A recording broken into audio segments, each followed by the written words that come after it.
Happy Friday and welcome to another back in stock video. I'm Simon from Andover Norton, and as always I'm here in the warehouse taking a look around to see what items are back in stock for your classic Norton motorcycles, especially on this bank holiday weekend when the weather's going to be great and you want to get out there and ride it.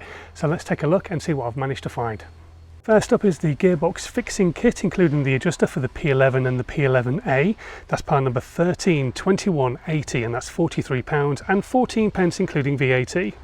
Then we've got part number 132178, that's the gearbox fixing kit for the 75 to 78 Commando 850 Mark III, that's £26 and 34 pence including VAT.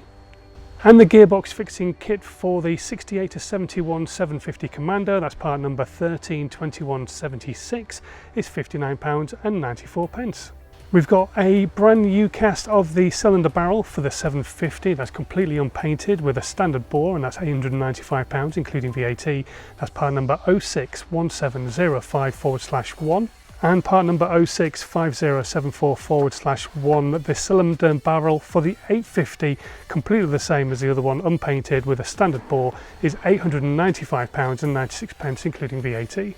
And finally this week, part number 032213, that's the rear mudguard stay sleeve, is £11 and 94 pence including VAT. And if there's anything I've not mentioned, you can always check out the Andover Norton website, which is linked in the section below, along with the links to all the items I've mentioned today as well. Right, until next time, thanks ever so much for watching, enjoy the bank holiday and safe riding.